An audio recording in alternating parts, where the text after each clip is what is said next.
I sat alone in the corner office, mine now, on the 50th floor of Mitchell Industries' towering headquarters. The view through the floor-to-ceiling windows gave me a perfect vantage point to watch my family arrive for their 9 a.m. meeting. They had no idea they'd be meeting with me. The bankruptcy trustees had only informed them that the new building owner wanted to discuss their employment future. My phone buzzed with a message from my younger sister, Rebecca. "This is humiliating enough without you gloating. Just don't show up today." If only she knew. 5 years ago, I'd sat in this very office, but not in this chair. Back then, my father occupied the seat of power, and I was pitching a plan to upgrade our outdated IT systems. He barely glanced at my proposal before dismissing it as a waste of money. "What would you know about success? You work in IT," he scoffed. "The systems are vulnerable. We're exposed," I insisted. "Enough, Emily," he snapped. "Know your place. You fix computers, you don't run companies. That's Rebecca's job."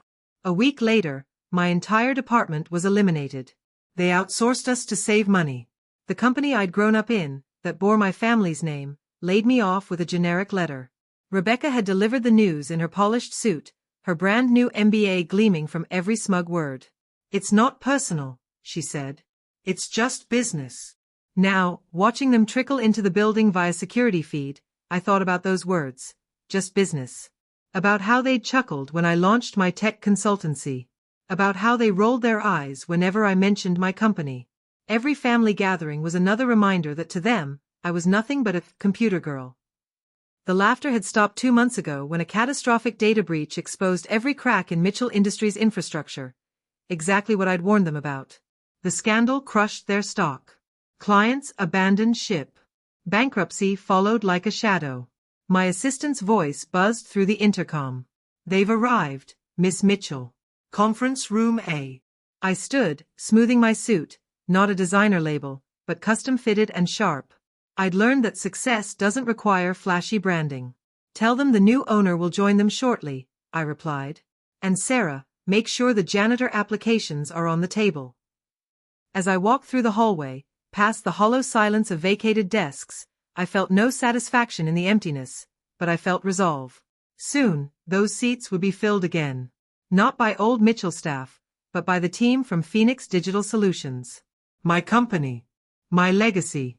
I paused outside the conference room door, catching bits of their conversation. "This is beneath us," my mother said bitterly. "Begging for jobs from whoever bought this place." "We don't have a choice," my father replied, voice heavy with defeat. "The trustees took everything else." "At least Emily isn't here to witness this," Rebecca muttered. "She'd enjoy watching us squirm." I opened the door. Their expressions, stunned, pale, horrified, were more satisfying than any revenge I could have imagined. I stepped in calmly, holding the ownership documents, dressed like the executive I'd become. "Actually," I said, taking my seat at the head of the table, "I wouldn't have missed this for the world." Dad turned white. Mom reached for her pearls. Rebecca looked ready to collapse. "Welcome to the new Mitchell building," I said warmly. "Soon to be the headquarters of Phoenix Digital Solutions. I believe you're here about job openings." I slid the stack of applications across the table. "We currently have a janitor position available," I added. "Among others. After all, what do I know about success? I just fix computers." Sometimes, the best revenge isn't bragging about your victories. It's letting the people who doubted you apply for a place in them. The room fell into a stunned, echoing silence. My father's face shifted from white to crimson. He gripped the application so tightly it creased.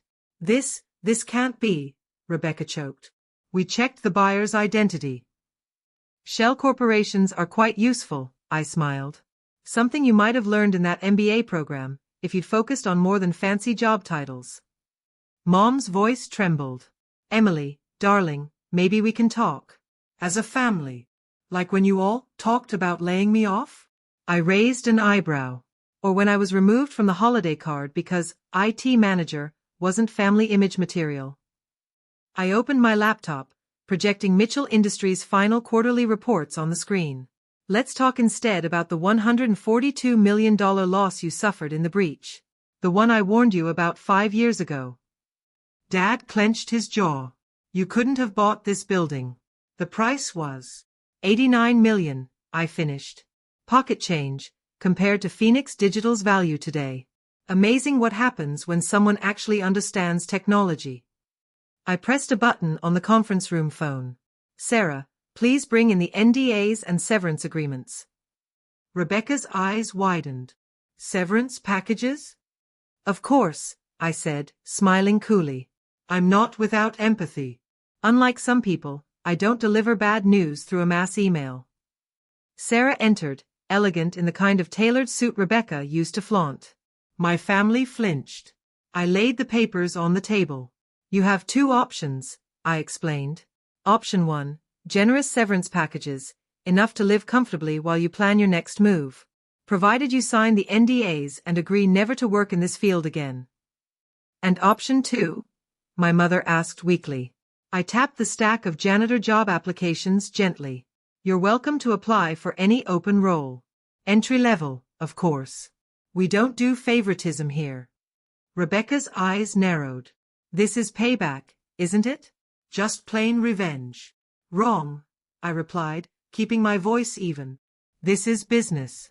You taught me that, remember? Nothing personal. I stepped away and moved toward the window, watching the skyline gleam in the morning sun. 5 years ago, I sat in this very building warning all of you about system vulnerabilities. Not only did you ignore me, you ridiculed me, fired me, and laughed at my so-called tiny tech company. I turned back to face them with a calm smile. That little company now handles cybersecurity for nearly every top-tier tech firm in the country. We're redefining digital defense. And yes, we bought this building. For a steal, during your bankruptcy auction. Dad began to protest, but I raised a hand. The severance packages are more than fair. The janitorial roles pay minimum wage. You have until noon to decide. Rebecca straightened her shoulders. And if we walk away from both? Then you join the ranks of the unemployed, I said without hesitation. Just like all those loyal employees you dismissed over the years. I gathered my laptop and notes. Oh, and Rebecca, your favorite corner office? I paused at the door. We're converting it into a coding boot camp for underserved youth. Something actually meaningful. Just as I turned the handle, Dad finally spoke. Emily, we made a mistake. Yes, I said, not looking back. About tech. About the business. And especially, about me. I nodded to my assistant. Sarah, escort them out when they're ready, and begin scheduling interviews for janitorial staff. I have a feeling we'll need them. As I returned to my office, I passed the company emblem being removed from the wall. Soon, Mitchell Industries would be gone. In its place, Phoenix Digital. I thought about what success really meant. What justice looked like. And maybe, just a little, what revenge felt like. My phone buzzed, another message from Rebecca. You've made your point. Now help your family. I typed back with steady fingers. Like you helped me? Review the severance terms. Unlike you, I believe in cleaning up the messes others leave behind. Sometimes, the real win isn't just offering janitor jobs to the people who doubted you, it's watching them realize how lucky they are to even get that. And sometimes, success is the best kind of revenge. At exactly 11:59 a.m., the door to my office opened. My family re-entered, their expressions subdued. Sarah had texted me updates throughout the hour, the disbelief on their faces as they read the packages, the hushed arguments, the slow crumbling of pride. Dad stepped forward stiffly, holding a stack of papers. I leaned back in what used to be his chair and waited. Mom approached first. She laid a signed severance agreement on my desk. I'm accepting the package, she said quietly. And Emily, I'm sorry. For everything. I gave a single nod, keeping my expression unreadable. One down. Rebecca came next, but her hands were empty of either document. Instead, she placed her framed MBA diploma on my desk. I want to start over, she said, her voice trembling. Actually learn something this time. Not just act like I know it all. If the janitor role's still open, I'll take it. And maybe you could teach me something about tech. For the first time in years, I really looked at her. The arrogant executive was gone. In her place stood someone finally ready to work for her future. Shift starts at 7 a.m., I said evenly. Don't be late. Only one remained.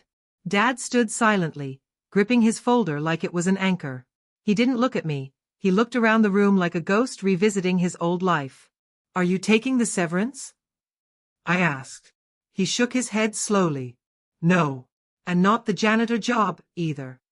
He took a breath and opened his weathered briefcase. From it, he pulled a folder, bent at the edges, faded from time. My original tech proposal. I kept it, he said, voice quiet. After the breach, I read it every night. Every warning you gave, every solution you offered, it all came true. He placed the folder gently on the desk. I'm not here for a paycheck or pity. Just a chance to say what I should have said 5 years ago. You were right. And I was wrong. And I'm proud of you. I picked up the folder, the same one I'd once held with trembling hands and hope-filled eyes. I remembered the hours I spent on it. The rejection. The loss. We're installing new systems next week, I said finally. We could use someone who knows where the old ones failed. His eyes widened. You're offering me a job? No, I said calmly. I'm offering you a chance to learn. Entry level. No perks. You'll report to the IT team, the same one you eliminated. He nodded slowly, his pride now replaced by something heavier. When do I start? Today, I said. Lunch is in the break room. I think the team would appreciate an apology first. As my family dispersed, Mom stepping into her new chapter, Rebecca heading to collect her uniform, Dad walking toward the department he once dismantled, I stood alone in the office that now belonged entirely to me. The Mitchell Industries plaque was gone. In its place, the Phoenix digital logo gleamed, a rising bird forged from data and fire. Beneath it, success isn't inherited. It's earned. My phone lit up with alerts. Our stock had jumped another 10%. 3 major clients had just come on board. The coding boot camp? Already full with a waiting list. I sent a company-wide message. Welcome to a new era. Here, everyone earns their place. Even those who once denied others the chance to do the same. Sometimes, the truest form of revenge isn't just thriving, it's showing others how to rise, too. And sometimes, the greatest success is in building something they never believed you could.